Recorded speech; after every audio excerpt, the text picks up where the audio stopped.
General statement दे के कि अदालत हमारी यहाँ पे आज़ाद नहीं है, बता दे किसकी डिक्टेशन के ऊपर कौन सा फैसला हुआ आज तक। गलतफहमियां पैदा नहीं करें लोगों के अंदर, इंतशार नहीं फैलाएं।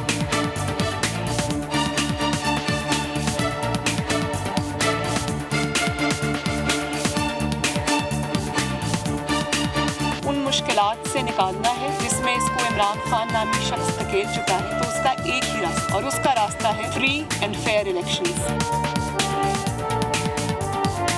कि एक्चुअली होता ही है कि ये एक हफ्ता फौज के खिलाफ, दूसरे हफ्ते जुडिशरी के खिलाफ, फिर तीसरे हफ्ते ने कोई इदारा चाहिए होता है जिसके ऊपर ये तनकीद करें। तो इस हफ्ते चेयरमैन नादरा की बारी आ गई।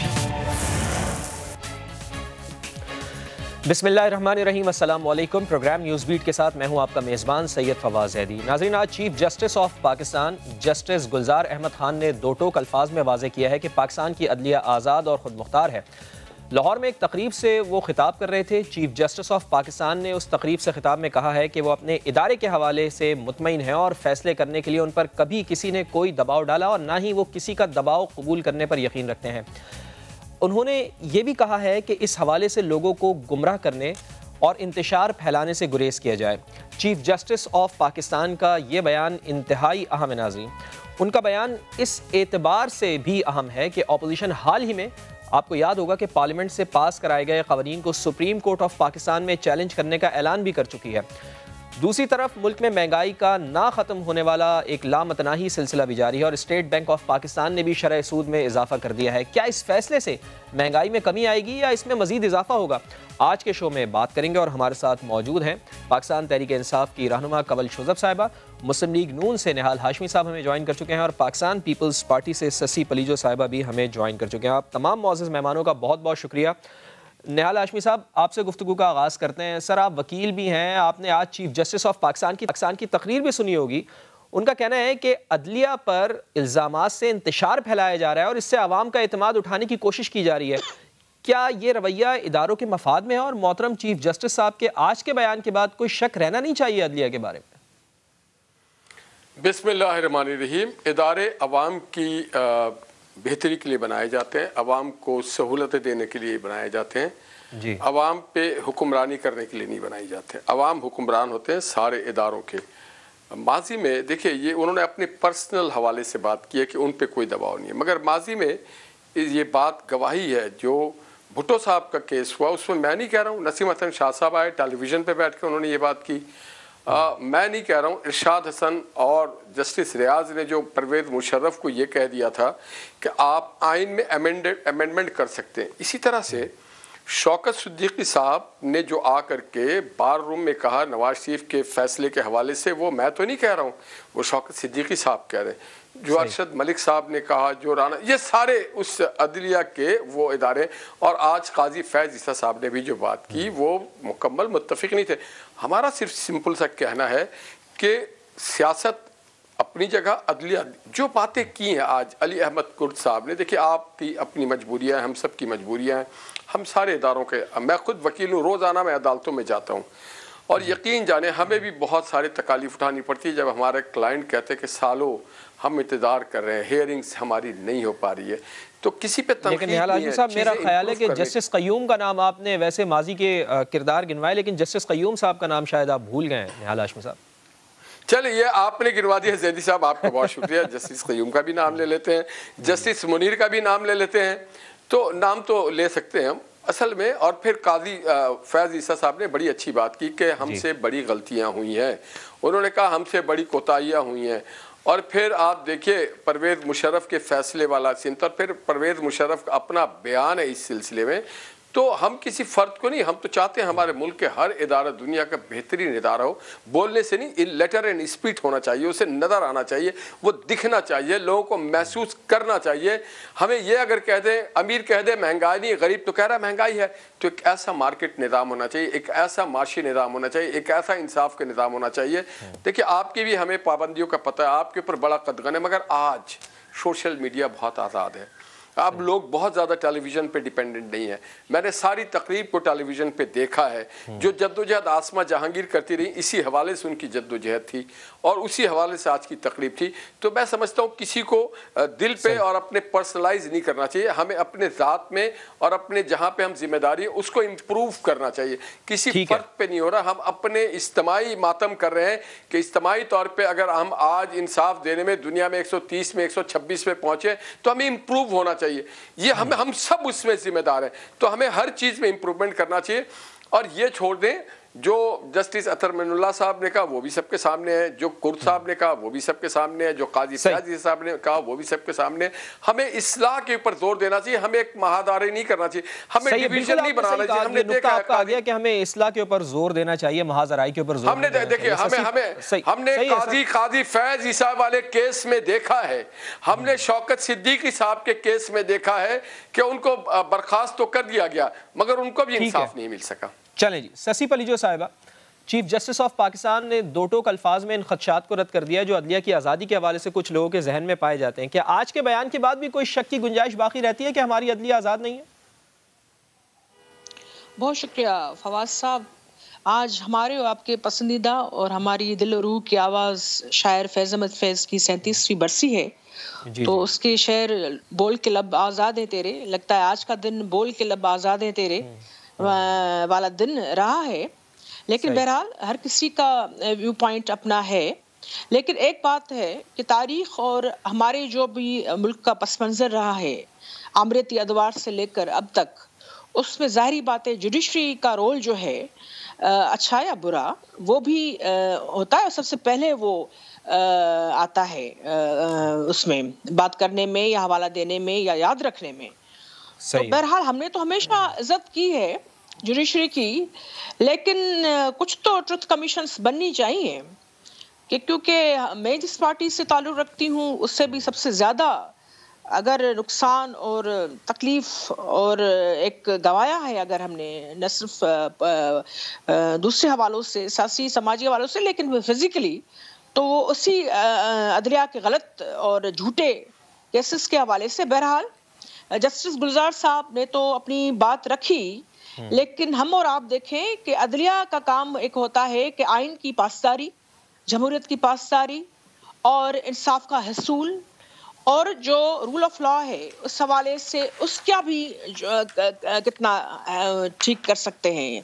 तो उस हवाले से लोगों ने भी बात रखी, जस्टिस गुलजार साहब ने अपना व्यू पॉइंट दिया, लेकिन अवाम की नब्ज़ सियासी जो लोग हैं, जो बाशऊर लोग हैं, जो सोचते हैं या वो जो एक्टिविस्ट हैं, जो फ़कत एक्टिविज्म के नाम पर जो साजिशें करते हैं वो नहीं, लेकिन जो हकीकी वो आइन की पासदारी करते हुए अवाम के ह्यूमन राइट्स की बात करते हैं, पाकिस्तान के इस्तेहकाम की बात करते हैं, वो आज क्या सोच रहे हैं। वो बात हमें और आपको आगे रख कर सोचनी होगी। क्या लेकिन जो चीफ जस्टिस ऑफ पाकिस्तान कह रहे हैं कि फैसले डिक्टेट कभी नहीं कराए जाते, ऐसा माहौल बनाया गया है, हमने कभी डिक्टेशन नहीं ली है, किसको पैगाम दे रहे हैं चीफ जस्टिस ऑफ पाकिस्तान के इस तरह ना करें, ऐसा माहौल ना बनाएं? मेरे ख्याल में जो इस वक्त जो है अपने अपने हिसाब से तनकीद कर रहे हैं जी। अगर उनको लग रहा है कि देखिए ये आला अदलिया है और हम उस पर जो है फैसलों पर भी आपको पता है जो होते हैं चल रहे होते हैं उस पर उस तरह बात नहीं करते का कंटेम्प्ट ऑफ कोर्ट ना हो जाए। अच्छा। लेकिन बहरहाल लोग तबसरे करते हैं और अगर उनको लगता है कि अदलिया उस तरह आज़ाद नहीं है तो जारी बातें सियासी लोग हो, समाजी हो, वकला बरादरी हो, खुद उनके अपने ब्रदर जजेस हो या आम एक ईसो मुसो खमीसो और शहरिया गांव के लोग हो, यहाँ से लेकर बलूचिस्तान से लेकर जो है सवाबी और बिलावर तक, वो जरूर अपनी राय रखते हैं, बात करते हैं और बात ये उनको शायद लगती है कि अदलिया में अभी इम्प्रूवमेंट की बहुत बड़ी गुंजाइश है। नहीं, ये बात तो चीफ जस्टिस ऑफ पाकिस्तान ने अपनी तकरीर में भी कही है कि फैसले के ऊपर लोग अपनी राय रखते हैं। तो मैं ज़रा हुकूमती मौक़िफ़ भी ले लूँ। कवल शोज़ब साहिबा हमें ज्वाइन कर चुकी हैं, बहुत शुक्रिया कवल शोज़ब साहिबा, आप थोड़ा सा लेट हो गए प्रोग्राम में। लाहौर में एक तकरीब से खिताब कर रहे थे चीफ जस्टिस गुलजार अहमद साहब। उनका कहना था कि अदलिया मुकम्मल आज़ाद है और गलत बयानी करके इंतशार ना फैलाया जाए और आवाम का भरोसा इदारे से ख़त्म ना किया जाए। आपके ख्याल में ये बयानियाँ कौन बनाता है कि अदलिया आज़ाद नहीं है? कवल शोज़ब साहिबा। जी बिस्मिल्लाहिर्रहमानिर्रहीम, thank you very much Fawad. I am sorry, actually आज जरा फैमिली टाइम होता है तो मेरे पास गेस्ट आए हुए थे और बहुत शुक्रिया आपका ज्वाइन करने के लिए, तो इसलिए मैं 10 मिनट्स लेट होगी।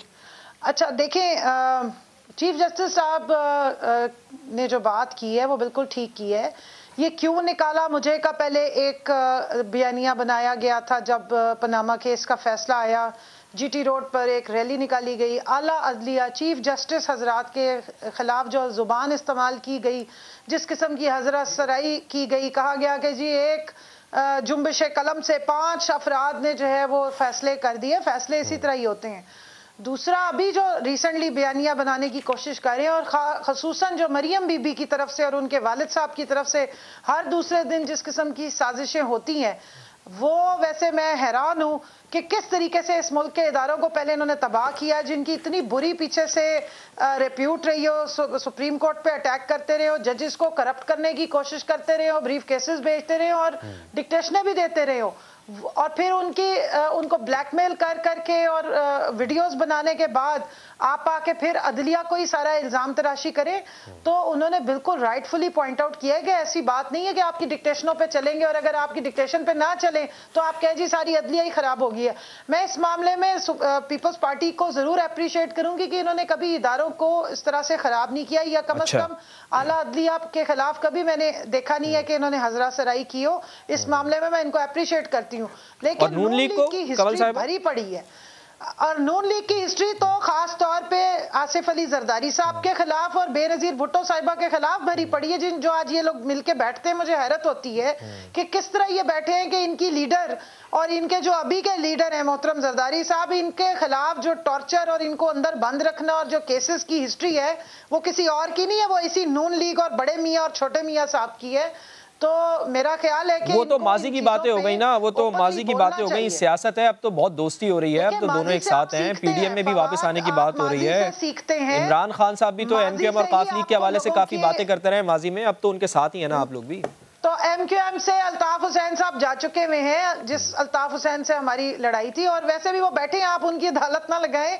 मैं सिर्फ इतना कह रही हूँ कि जिनका जो माजी होता है वही अगर वही ट्रेड्स लेके वही हरकतें वो आप भी कर रहे हैं, तो मेरा ख्याल है उस चीज को देखना चाहिए कि पार्लियामेंट को मफलूज करने की कोशिश कौन करता है, पार्लियामान की बेतौकीरी कौन करना चाहता है, और जब एब्सोल्यूट या एक सिंपल मेजॉरिटी से बिल पास हो जाए तो क्या हम इसको जूती की नोक पे रखेंगे, हम इसको पीस ऑफ वो समझेंगे कि एक पेपर है, ये रद्दी की टोकरी में जाएगा। इस तरह तो फिर आप पूरा ये कॉन्स्टिट्यूशन जो है, ये जो कानून साजी के ऊपर आप ये जो लेजिस्लेशन हुई है ऐवान में, इसके ऊपर मुझे तफसील से बात करनी है। मैं ज़रा चाह रहा था कि पहले चीफ जस्टिस के बयान के ऊपर बात कर लें, चूँकि कानून साजी तो हो गई है लेकिन इलेक्शन कमीशन ऑफ पाकिस्तान ने इसकी इम्प्लीमेंटेशन भी करनी है। मुझे ब्रेक लेनी है, ब्रेक के बाद मैं दोबारा हाजिर, तो फिर इसके ऊपर बात करते हैं।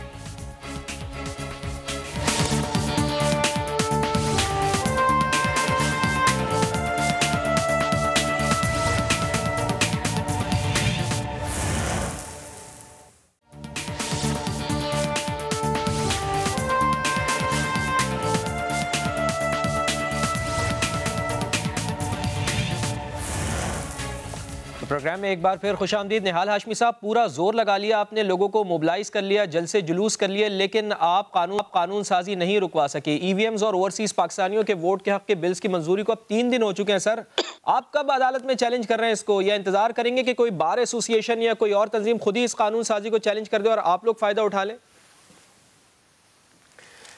फहद भाई, पहले तो मैं बड़ा एहतराम है मुझे पीटीआई की जो नुमाइंदा है उनके लिए, उन्होंने तारीख के हवाले को गलत रुख पे ले गई, तो मैं वजाहत करना तारीख का एक तालिब इल्म के तौर पे ज़रूरी समझता हूँ। ये मोहम्मद नवाज शरीफ और मरियम से बुग़्ज़ में क्या क्या बोल गई।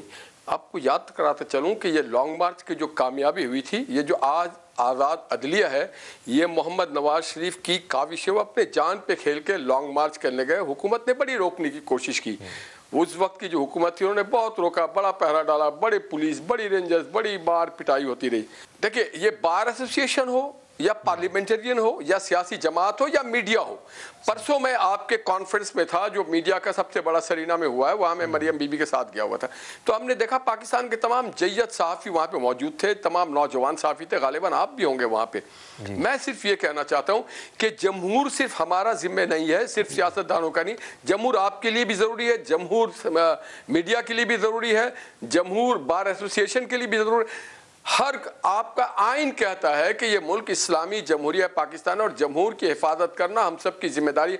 अब बार वाले जाएं या हम जाएं, जो भी हो के साथ चल के जाएं, हम ये समझते हैं कि हमारी बुनियादी हुकूक की खिलाफ वर्जी की गई है और फिर ईसीपी जो है उसके भी ऊपर इंक्रोचमेंट किया गया है। ये ईसीपी का ये डोमेन है कि वो किस तरह से, जिस तरह से ईसीपी पे इन्होंने हमला किया है इलेक्शन कमीशन पाकिस्तान पे, ये कहीं पर भी इस लॉ में नहीं है कि जनाब आपको लाजमी कराना होगा ईवीएम से इलेक्शन। और ईवीएम देखिए, जो मुल्क आरटीएस को नहीं संभाल सकता है, जहाँ पे आरटीएस बैठ जाता है, जहाँ पे क्या कहते हैं बोर्ड ऑफ रेवेन्यू की को वो हैकर हैक कर लेते हैं, जहाँ पे बैंकों को हैक कर लेते हैं। वकील हैं सर, आप क्या ये कहना चाह रहे हैं कि इलेक्शन कमीशन ऑफ पाकिस्तान के ऊपर बाइंडिंग नहीं है, उनकी मर्जी है कि वो इसके ऊपर इलेक्शन करवाएं या ना करवाएं, उनकी मर्जी के ऊपर? जी बिल्कुल उनकी बाइंडिंग नहीं। आर्टिकल 222 बहुत सॉवरेन करता है इलेक्शन कमीशन ऑफ पाकिस्तान को।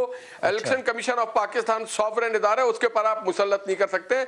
और मैं फिर एक बात आपको बताता चलूं कि जनाबे वाला इस तरह की जब धांधली करते, धौस करते, देखिए इस हुकूमत को तो चाहिए था कि जो डेस्का में धुंधला आया था, धांधली आई थी, उसके बारे में जो रिपोर्ट दी इलेक्शन कमीशन पे, उस पर कार्रवाई की जाती। जिस मुल्क में धुंध आ जाता है और उसके बाद धांधली होती है और प्रिजाइडिंग अफसर अगवा कर लिए जाते हैं, वहां पे ईवीएम मशीन 7-8 लाख मशीन जो है उसको किस तरह करेंगे, जहां पे आज भी बिजली गायब हो जाती है, बिजली नहीं चल रही होती है, इंटरनेट अवेलेबल नहीं होता, वहां पे एक कोई लड़का, एक कोई हैकर बैठ जाए और जिस तरह से ये नादरा से बिल के साथ बात कर रहे हैं, ये तो ना ही इंटरनेट के जरिए चलती है ना बिजली के जरिए चलती है, ये तो सर बैटरी के जरिए चलती है जिसकी लाइफ भी 24 घंटे तक होती है। बैटरी में देखिए, बैटरी में अब सुन लेना आप, एक फिगर को सिर्फ डाल लें। अभी कल मैं एक क्लिप देख रहा था सोशल मीडिया पे कि हिंदुस्तान की एक क्लिप थी कि कब बीजेपी को जिताना और कब आम आदमी पार्टी को जिताना और कब कांग्रेस को जिताना। ये एक मशीन की एक फिगर की गलती और एक जानबूझ के गलती। तो जो लोग पार्लियामेंट को चूजा बनाना चाहते हैं कि जी मशीन से निकले पार्लियामेंटेरियन, वो नहीं चलेगा। इस मुल्क को जमहूरी तरीके से हमने वोट के जरिए बनाया था और मेरा फंडामेंटल राइट है कि मैं अपना वोट अपने पर्ची पे डालूं और उसको डब्बे में डालूं। ये कोई मशीन को मैं राइट नहीं देना चाहता हूं जहां कोई और गिनती करे, मेरे नुमाइंदों के सामने गिनती होनी चाहिए। तो ये फंडामेंटल डिप्राइव कर रहे हैं हमें ये इस तरह से, और फिर बुलडोज करके इस पे बहस नहीं की गई। मौजूद होंगे ना सर जनाब, जो तरीकाकार आपने देखा है वहां पर जो अपोजिशन के साथ जो रवैया अख्तियार किया गया, ये एक बात सुन लें, जिस तरह से इन्होंने ब्लैकमेल किया अपनी इत्तेहादियों को, जिस तरह से उन पे दबाव डाला, जिस तरह से आपने देखा वो दिलावर खान का ग्रुप जो है वो कभी किसी तरफ होता है कभी किसी तरफ होता है। तो इसको जमहूरियत नहीं बोलते, जमहूरियत होता है free will of every citizen. और बात सुने, ये आज के क्या पाकिस्तान का सबसे अहम मसला महंगाई है, बेरोजगारी है, लॉ एंड ऑर्डर है, ये ईवीएम मशीन है। ये हुकूमत की जिम्मेदारी थी हमारी जानों की हिफाजत करता, हमारे नौजवानों को रोजगार देता। जरा सादा ज़बान में आवाम को समझा दें कि अब कानून तो बन गया है ना, इलेक्शन कमीशन ऑफ पाकिस्तान भी इसे कबूल कर लेते हैं और फिर वो इलेक्शन कमीशन ऑफ पाकिस्तान ये भी आप इलेक्शन मेरी सादा ज़बान में लिख ले, आप मेरी सादा ज़बान में लिख ले, ईवीएम पे अगला इलेक्शन नहीं होगा। असम्पशन कर रहे हैं ना सर, ये तो आप असम्पशन कर रहे हैं सर, मैं आपको बता रहा हूं, मैं दावा कर रहा हूं। देखिए इलेक्शन कमीशन जो है 222 के तहत 222 के तहत ये एक आजाद और खुद मुख्तार इदारा है। सर मैंने आपकी बात मान ली, सर मेरी भी बात सुन लेना, मैंने आपकी बात मानी, मैं एक केस आपके सामने रख रहा हूं, मैं एक केस आपके सामने रख रहा हूं। सर कानून बन गया है, अब अगर इलेक्शन कमीशन ऑफ पाकिस्तान भी इसके ऊपर राजी हो जाता है और इलेक्शन करवा देता है, वो 2023 के इंतखाबात हो जाते हैं, तो क्या फिर आप बाइकॉट करेंगे? क्या करेंगे फिर? आपके पास क्या ऑप्शन रह जाएगा अगर इलेक्शन कमीशन ऑफ पाकिस्तान की आपने छतरी ले ली है? बिलावल भुट्टो साहब ने कह दिया कि हम आज से उस इलेक्शन को धांधली का इलेक्शन समझते हैं। हम भी कह रहे हैं कि आज से वो इलेक्शन धांधली का इलेक्शन है। जिस इलेक्शन करवाने के लिए धांधली वाली मशीन बनाई जा रही है और जिस इलेक्शन के बने, आप हर चीज मुल्क की तहबाला कर करके एक ईवीएम मशीन के ऊपर आप आ गए। तो इस तरह ये तो यूटर्न पार्टी गवर्नमेंट है, हो सकता है कल ये यूटर्न ले लें। सही है जी, बिल्कुल ठीक है। आपसे यही सवाल मैं कवल शोजब साहिबा आपके पास आ रहा हूँ, पहले जरा अपोजिशन का मौक़िफ़ ले लूँ ना। शशि पलिजो साहिबा यही सवाल आपसे। नहीं फवाद, मुझे जरा इधर ही इनको एक मिनट, मुझे जरा आप ठहरे ना कवल, एक मिनट ठहरे, मैं जरा शशि पलिजो साहिबा का मौक़िफ़ लूँ, फिर मैं आपके पास आ रहा हूँ, तफसील से आपसे जवाब दूंगा। पेशेंस रखें, बर्दाश्त करें, हुकूमत को पेशेंस रखना चाहिए। ठीक है जी। शशि पलिजो साहिबा यही सवाल आपसे, अगर इलेक्शन कमीशन ऑफ पाकिस्तान भी इसके ऊपर एग्री कर जाता है, 2023 के इंतखाबात EVM के जरिए होते हैं, तो फिर आप लोग क्या अभी से ही उसको, जिस तरह निहाल हाशमी साहब कह रहे हैं, बिलावल भुट्टो जरदारी भी कह रहे हैं कि धांधली ज़्यादा इलेक्शन करार देंगे, तो फिर आप लोग के पास ऑप्शन क्या बाकी रह जाएगी? क्या बॉयकॉट करेंगे? फिर क्या करेंगे? आप लोग के पास रास्ता क्या है फिर? फवाद साहब, ये बड़ा ही अहम मामला है। एक शख्स एक वोट, एक पाकिस्तानी एक वोट, एक यानी मर्द हो या औरत हो। ये जिन्ना ने भी बात की थी, भुट्टो ने भी बात की थी, हम और आप भी बात करते हैं। यही शख्सी आज़ादी और पाकिस्तान के आइन की पासदारी इस चीज़ से शुरू होती है। आप अपने नुमाइंदों को इंसाफ से और एक तरीके से जो है बगैर धांधली के उनको चुने, तो वोट ये से पहले है। अब ये मैं कहूँ कि 4 मुमालिक चांद पर पहुंच चुके हैं, पाकिस्तान रह गए। भाई पाकिस्तान में अभी बहुत सारे और मसाइल है। दूसरे मुमालिक में अमरीतें नहीं आई हैं, दूसरे मुमालिक में इतने वो जो है अजाब नहीं हुए हैं। अभी मुश्किल से जमहूरियत पर पटड़ी पर वो इसमें पीपल्स पार्टी का बहुत बड़ा एक कंट्रीब्यूशन है। देखिए EVM जो है आपके 150 में से 8 मुल्क इस्तेमाल कर रहे हैं। अब उसमें जो है वो बिल्कुल इलेक्शन कमीशन ने पहले भी तकरीबन 37 के करीब इस तरह जो है वो उन्होंने कहा आइन से तसादुम है उनका, ये शिकें जो है ये नहीं चल सकेगी, ये बिल्कुल उसमें जो है वो नहीं हम वो हासिल कर सकते हैं। हासिल मतलब अब बताएं क्या मकनातीसी जो CI है या RTS या ये क्या टेक्नोलॉजी नहीं थी? टेक्नोलॉजी ये नहीं थी। उस दिन रशीद रज़वी साहब या CM सिंध ने कहा कि जो नेशनल असेंबली में आपके जो बटन है वोटिंग के लिए वो इस्तेमाल नहीं होते, वो हमने कर लिए। बस अब जो है EVM पे हम इर्तिकाई उसमें से गुजर रहे हैं। देखिए यहाँ विल और दिल क्या है। इससे पहले इलेक्शंस जो है उसमें pre poll, polling day, post पोल, हम सब उसके निशाना बने हैं, विक्टिम बने हैं। 2 दिन पहले तक इतनी रिजल्ट होती है, खुद मेरा भी इलेक्शन जो है 2 दिन के बाद चेंज किया गया। अच्छा। से तो उसमें जो है उसमें क्या हुआ, फॉर्म 15-16 वो गायब थे, रद्दी निकल रही थी। बहुत सारे इसमें एलिमेंट्स होते हैं। पहली बात ये कि कंट्रोल कौन कर रहा है इलेक्शन, दूसरी बात ये कि उसकी सुनवाई हो रही है, वहाँ का SHO जो है वो आपसे धांधली तो नहीं कर रहा, वहाँ का जो इलेक्शन ऑफिसर से लेकर जो एडमिनिस्ट्रेशन है वो क्या कर रहे हैं। तो EVM जो है आपके देखिए कांग्रेस में क्या है कि ये एक फुल स्केल फ्रॉड है। इसमें जो एक दफा वो जो किस स्टेट में जो है वो केस चला था कि एक बटन 400 वोट कास्ट हो गए। अब जो इंडिया का मिसाल देते हैं, इंडिया में भी BJP से दूसरों से जो सीनियर लोग हैं उनकी भी आप देख लें, उन्होंने कहा है कि ये वल्नरेबल है फ्रॉड के लिए। ये इतना नहीं है। इंडिया की और जो बेहतर चीज है उसको क्यों नहीं हम सामने आकर अपना कंपटीशन मजीद ठीक करते हैं। देखिए एक सवाल है मेरा, एक सवाल है शशि पलिजो साहिबा, एक सवाल है मेरा आपसे। आप ये कह रही हैं कि अभी बहुत सी चीजें पाकिस्तान में होना बाकी हैं, लेकिन आप ये भी तो देखें ना कि कानून साजी तो पाकिस्तान में अक्सरियत की बुनियाद पर होती है ना। अब कानून तो यहाँ पर बन गया है, हम तो सिर्फ उसके ऊपर अमल दरामद की बात कर रहे हैं, उसके इस्तेमाल की बात कर रहे हैं। फवाद साहब इसमें मुख्तसर में ये कहना चाहूंगी, देखिए ये रोज रोज कवानीन नहीं बनते। 2017 में जो एक्ट बना था उसके लिए बड़ी मेहनत हुई, सारी पार्टीज बैठी, पीपल्स पार्टी ने भी सर जोड़कर सारी कमेंडेशन सजेशन दी। इंप्रूवमेंट की बड़ी गुंजाइश होती है, खासकर ये अहम है। ये रोज कवानीन नहीं बनते, जब बनते हैं तो सारे स्टेक होल्डर्स को सारी कंसल्टेशन प्रॉपर तरीके से करके, जो भी पार्लियामेंट में, मैं तो कहती हूँ पार्लियामेंट से बाहर भी जो पार्टीज हैं अगर किसी धांधली की वजह से, किसी RTS फेलियर की वजह से रह गई है, सबका जो भी आइन पर यकीन रखती है, पाकिस्तान का इस्तेकाम चाहती है, और सब कम से कम जो पार्लियामेंट में सब बैठी उनको एक मुकम्मल डेलिब्रेशन, मुकम्मल डिस्कोर्स और डिस्कशन, उसमें जो भी आपके रूल्स ऑफ प्रोसीजर आइन के तहत पड़ाव है उसको आपने फॉलो करना होगा। उसकी जो कमेटीज बनी थी उनका क्या हुआ, वो फॉलो नहीं की गई। देखिए अच्छी चीज होगी, चाहे PTI कहे, चाहे पीपल्स पार्टी कहे, नून लीग कहे, जो पाकिस्तान के इस्तेकाम और खासकर इसकी जड़ और इसकी फाउंडेशन क्या बनती है, इलेक्टोरल सिस्टम। आपके सही नुमाइंदे आगे आने चाहिए। तो पाकिस्तान में आइन की और पार्लियामेंट की सुप्रीमेसी हम बात करते हैं ना, तो ये लोग अगर वो फेक किस्म के आपके थापे हुए, अगर वो सुपरफिशियल माइंड सेट लेकर यहाँ वहाँ की सुनते हुए डिक्टेशन लेते हुए लोग आएंगे, वो कौन सी कानून साजी। हम गटर और बनाने की पार्लियामेंटरी नहीं आते, उनकी काम ही होता है लेजिस्लेशन। चले ये पूछ लेता हूँ मैं, ये कवल शोजब साहिबा से पूछ लेता हूँ। ये जो आप दोनों ने बात की है, कवल शोजब साहिबा से पूछ लेते हैं। कवल शोजब साहिबा, अपोजिशन का पहले दिन से ही ये इतराज़ है कि आपने क़वानीन को बिल्डोज किया है, और 2017 में जिस तरह एक्ट बनाया गया था अपोजिशन और हुकूमत की जानिब से, उसमें म्यूचुअल अंडरस्टैंडिंग थी उसके अंदर। लेकिन अब ये तो एक मेजर स्टेक होल्डर्स है ना, अगर आप लोग इनकी बात नहीं करेंगी, इनको पीछे रख देंगी, तो फिर ये कानून की इम्प्लीमेंटेशन कैसे होगी? ये एक बहुत बड़ा सवाल अब खड़ा हो गया। कंवल शोज़ब साहिबा। फवाद, थैंक यू, बड़ा ससी पलीजो ने मेरे लिए मसला आसान कर दिया। मैं 3 पॉइंट्स में आपको जवाब दे देती हूँ।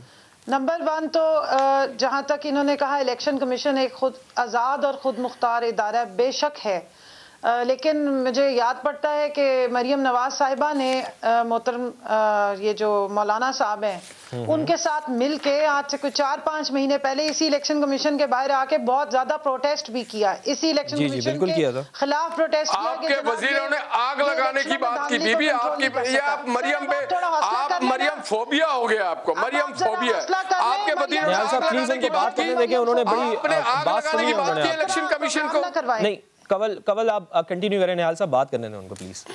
जी कवल।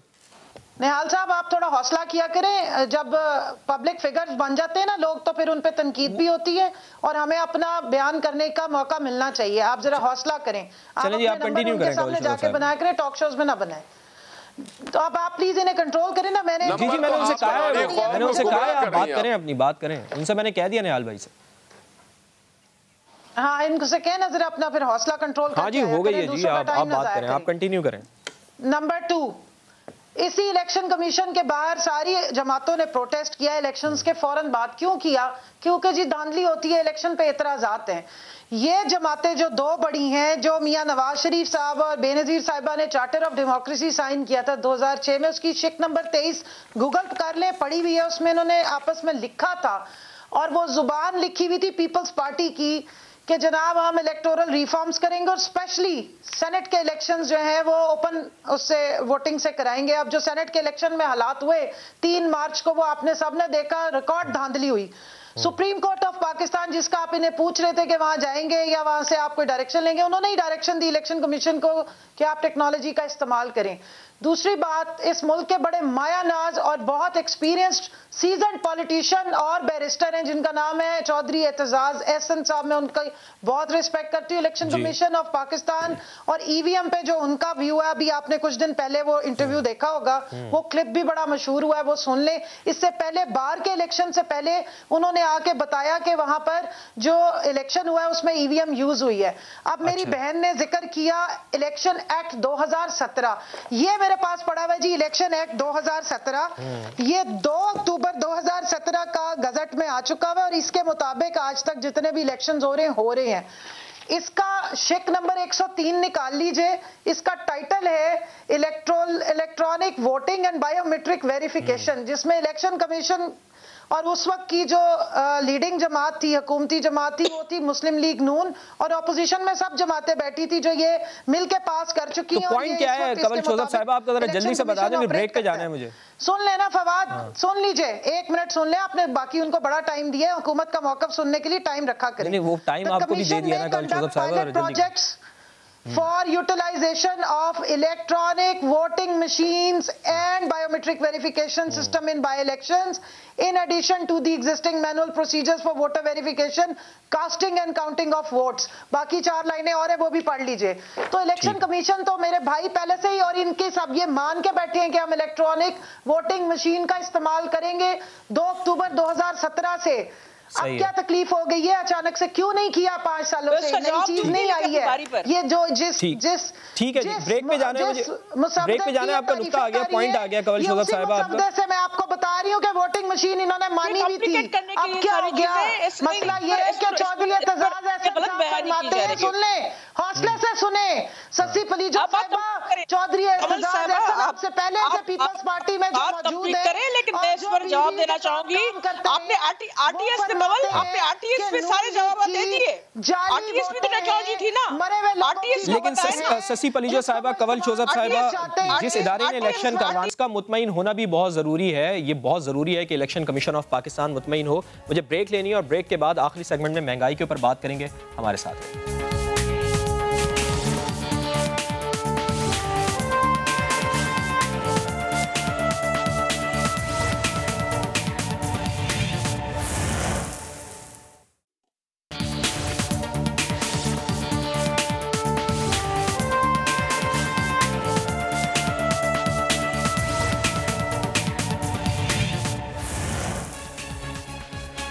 प्रोग्राम में एक बार फिर खुशामदीद। प्रोग्राम का आखिरी सेगमेंट है और इसमें महंगाई के ऊपर बात करेंगे। कंवल शोज़ब साहिबा, आपने कवानीन बना लिए, बहुत अच्छी बात है, बहुत अच्छा आप लोग काम कर रहे हैं, लेकिन महंगाई को कंट्रोल करना भी आपकी जिम्मेदारी है, हुकूमत की जिम्मेदारी है। इसको कैसे कंट्रोल करेंगे? चूँकि हमने ये देखा है कि मॉनेटरी पॉलिसी का भी ऐलान कर दिया है स्टेट बैंक ऑफ पाकिस्तान ने, उसमें भी इजाफा कर दिया है, तो इससे हालात कैसे बेहतर होंगे कंवल शोज़ब साहिबा? देखिए, मैं जो बात कर रही थी मेरी बात पूरी सुनी नहीं ससी पलीजो साहिबा ने। मैं जरा सा उस पे बात करके फिर आपकी इस टॉपिक पे आ जाती हूँ। जी शॉर्टली कर दीजिए। पार्लियामेंट सुप्रीम है, ये अल्फाज आपने सबसे सुने हैं। जी। और पार्लियामेंट लॉ जो कानून साजी करती है वो तमाम इदारों पर लाजिम है कि उसको फॉलो करना है। अगर ये पार्लियामेंट की बेतौकीरी करेंगे तो फिर जितनी लेजिस्लेशन जब से हो रही है वो सारी बेतौकीर होगी, ये मैं आज आपको बता रही हूँ। और जहां तक मैंने एतजाज एहसन साहब की बात की, मैं उन्हीं को ही कोट करूंगी कि जो जाली लिस्टें बनाई गई हैं खसूसन नून लीग के दौर में बनाई गई हैं, या उनको ही मैं कोट कर रही हूँ। उनको ना वो खत्म हो और वो तरीकेकार खत्म ना हो सके, इस वजह से जो है इस सारी वोटिंग मशीन के खिलाफ शोर मचाया जा रहा है, जिसको ये खुद 2017 में एक्ट में मान के बैठे हुए हैं। तो इलेक्शन कमीशन ऑफ पाकिस्तान के पास जब लेजिस्लेशन हो जाए उसको मानने तक की जो है वो उस पर वो कायम है, क्योंकि वो एक आईनी इदारा है, कोई आइन से बाहर या नीचे नहीं है। सुप्रीम कोर्ट तक जो है वो लेजिस्लेशन के मुताबिक ठीक है जी, आपका पॉइंट आ गया। महंगाई के ऊपर जवाब दे दें जी। अब आप महंगाई की बात आप कर रहे हैं, देखें इस वक्त जो ग्लोबली महंगाई है उसकी रीजन पाकिस्तान दुनिया में जो कोरोना आया है उसकी वजह से सप्लाई और डिमांड डिसरप्ट हुई। डिमांड लोगों की बढ़ गई है, उनको जब फंड्स दिए गए मुख्तलिफ जगहों पे उनकी ज्यादा स्पेंडिंग हुई, उससे इन्फ्लेशन बढ़ती है। फ्री मॉनेटरी पॉलिसी ही किसी मुल्क की लॉन्ग टर्म में इकोनॉमिक रिवाइवल और सर्वाइवल का जो है वो बुनियाद है। पूरी दुनिया में आप देख लें जितने डेवलप कंट्रीज हैं वहाँ फ्री मॉनेटरी पॉलिसी होती है। हमारे जितने माइक्रो और मैक्रो इंडिकेटर्स हैं वो अच्छे आ रहे हैं। पाकिस्तान ने एग्रीकल्चर पे इस दफा जितनी स्पेंडिंग की है, किसान के पास पैसा गया, इसका आपको फायदा होगा। और इसी की वजह से फूड की जब प्रोडक्शन ज्यादा फूड प्रोडक्ट्स की होगी, जो कमोडिटीज की होगी, तो वो चीजें सस्ती होंगी। बाकी जो गवर्नेंस से रिलेटेड इश्यूज थे उनको भी सॉल्व किया गया है। तो लॉन्ग रन में इंशाल्लाह ये सिक्लिकल है, ये जल्दी इस पे 3 से 4 महीने के अंदर अंदर नीचे आ जाएगी। लेकिन ऑयल की प्राइसेस की आप बात करें वो हमारे कंट्रोल में नहीं है। हम ये कर सकते थे कि सेल्स टैक्स खत्म कर दे, तो इफेक्टिवली पाकिस्तान तहरीक इंसाफ की हुकूमत ने पाकिस्तान की हिस्ट्री में पहली दफा हुआ सेल्स टैक्स जीरो कर दिया है। पहली दफा पाकिस्तान की हिस्ट्री में है कि सेल्स टैक्स जीरो किया गया है। पेट्रोल की कीमत के ऊपर निहाल हाशमी साहब, आप लोगों ने तो बहुत ज्यादा सेल्स टैक्स लिया है, फिर अब ये हुकूमत और क्या करे आवाम को रिलीफ देने के लिए, और क्या करे? ज़ैदी साहब, सबसे पहले तो बुनियादी चीज़ है जो इन्होंने इम्पोर्टेड इकोनॉमी इस मुल्क में लाया है। रज़ा बाखर साहब IMF के आदमी है, डिप्टी गवर्नर भी इम्पोर्टेड है, इनका वज़ीर ख़जाना इम्पोर्टेड है। IMF जो है वो ईस्ट इंडिया की नई शक्ल है, ईस्ट इंडिया की नई शक्ल है। और IMF चला रही है आज स्टेट बैंक ऑफ पाकिस्तान को, और GDP देखिए, मैं सिर्फ इतना बताता हूँ कि जब अगर आपकी मॉनेटरी आज़ादी ना हो, देखिए कवल प्लीज उनको भी बोलने देना, देखिए आपको पूरा टाइम दिया तो उनका भी हक है, पूरी ऑपोजिशन की भी बात है। सवाल है इनको, प्लीज आप जरा कवल शोज़ब साहब प्लीज आप उनको बात करने देना, उनका पॉइंट ऑफ व्यू आने दें। नवाज शरीफ के फोबिया से बाहर आए आप। इस स्टेट बैंक कहाँ ले गई है? IMF पे आप कौन से मुआहदे किए आपने? LNG को आप कहां ले गए? पेट्रोल हमारे जमाने में $116 का था, आज पेट्रोल $70 का है। आज पेट्रोल $70 का है। डॉलर हमारे वक्त में हमें भी महंगाई मिली थी, हमें भी कर्जा मिला था। हमने कभी नहीं ये ऐलान किया कि जनाब हमें आपके पास एक हिसाबदार नहीं है। आप जरा सुन लीजिए हिसाबदार साहब। ठीक है जी, निहाल हाशमी साहब आपका भी फाइनल कमेंट आ गया, चूंकि मेरे पास वक्त बिल्कुल कम रह गया है। ससी पलीजो से भी फाइनल कमेंट लेना सर। कोई एतबार नहीं कर रहा, ना इनके पास CPEC जैसा कोई मंसूबा है, ना इनके ऊपर लोकल कोई इन्वेस्टमेंट एतबार कर रहा है। और इनके कैबिनेट में निहाल हाशमी साहब ठीक हो गया जी, आपका पॉइंट आ गया। ससी पलीजो साहब कोई और ऑप्शन है हुकूमत के पास IMF के अलावा? चीनी के चोर हो, निहाल साहब, कवल शोज़ब साहब प्रोग्राम का वक्त खत्म हो रहा है, मुझे उनसे भी कमेंट लेने दें। कैबिनेट बैठी है, जब चोर बैठे हो तो गरीब लोगों की महंगाई पर तवज्जो नहीं देंगे। ये तो वो नवाज शरीफ था और इसाक डार था जो गरीबों का ख्याल करते थे। आटा भी सस्ता था, चीनी भी सस्ता सस्ता था, बिजली भी सस्ती थी, चले जी, आपके दौर में आटा बिजली सस्ती थी, इनके दौर में महंगी है, भी मिलती थी। सर एक मिनट ना, एक मिनट कमल चौधरी साहब, एक मिनट, और आपसे बेहतर मुल्क चला रही। ठीक है जी, शशि पलिजो साहब आपका फाइनल कमेंट। निहाल भाई एक मिनट, आप उनसे बात तो सुनने दें उनकी। आपके पास टीम नहीं है, ना एसपीपी का गवर्नर आपका, ना कैबिनेट मिनिस्टर कोई आपका, मांगे तांगे की गवर्नमेंट, और सारे चोर बैठे हुए, दवाई चोर, आटा चोर, चीनी चोर, बिजली चोर, ईडेबल आइटम चोर, एलएनजी के चीजों ठेके में चोरी। निहाल हाशमी साहब बात सुनने दें, ऑपोजिशन की भी बात सुनने दें। कमल चौधरी साहब आपकी बात सुनिए, हुकूमत का मौक़िफ़ आया है, ऑपोजिशन को बात करने दें। आप लोगों का मसला यही है कि आप लोग हुकूमत में होते हुए ऑपोजिशन की सुनते नहीं है। नई फैक्ट्रियां नहीं लग रही हैं, नए कारखाने नहीं लग रहे, पाकिस्तान की मईशत को आपने जमीन बोझ कर दिया है। जो इशाक डार और नवाज शरीफ के दौर में 5.6 जीडीपी कहां पे आगे पहुंच गई है, वकार को वापस लेकर आए हैं। और नहीं आपने पाकिस्तान की इज्जत और वकार को प्लीज आप कश्मीर दे दिया, आपने कुलभूषण यादव के लिए कानून साजी कर ली, आज आप कश्मीर दोनों के माइक बंद करने पड़ेंगे। क्या पाकिस्तान का वकार किया? आप जहां जाते हैं कशकोल लेके जाते हैं, जहां जाते हैं भीख मांग रहे होते हैं, कोई कौमी वकार है? फाइनल कमेंट शशि पलिजो साहब, कमेंट आपका शशि पलिजो साहब, फाइनल ये है कि ये महंगाई के होशरबा इजाफे जो है, आप उनके जो करंट डेफिसिट अकाउंट्स में देखें, इजाफा जो 1.6 अक्टूबर में बिलियन डॉलर्स, इस हवाले से, या आप एलएनजी के मुआहदे अभी तक सामने ये नहीं लाए, इतने कर्जे ले लिए इन्होंने, हमें कर्जों में यार मुल्क को दिवालिया करने का ये कहां से आए? इनके क्या एजेंट है, इनकी क्या एजेंट है, किसके ईमा पे पाकिस्तान के मईशत को बर्बाद कर रहे हैं, ये किसके ईमा पे मईशत को बर्बाद कर रहे हैं? पार्लियामेंट से ये भागते हैं, ये IMF के डिक्टेशन पे चल रहे हैं, ये वर्ल्ड बैंक के डिक्टेशन पे। अगर आप हुकूमत होते हुए ऑपोजिशन की बात नहीं सुनेंगी तो फिर अपनी इस्लाह कैसे? कमल शोजब साहिबा, चलें जी, बड़ा अफसोस के साथ ये कहना पड़ रहा है कि हुकूमत जो है वो अपोजिशन की बात सुनने के लिए तैयार नहीं है और अपोजिशन अपना रोल अदा करने के लिए तैयार नहीं है महंगाई के खिलाफ और दीगर जो मसाइल हैं पाकिस्तान के, उसके हवाले से। प्रोग्राम देखने का बहुत बहुत शुक्रिया। अपने मेज़बान फवाज़ ज़ैदी को कल तक के लिए इजाज़त दीजिए। अल्लाह ने के बाद।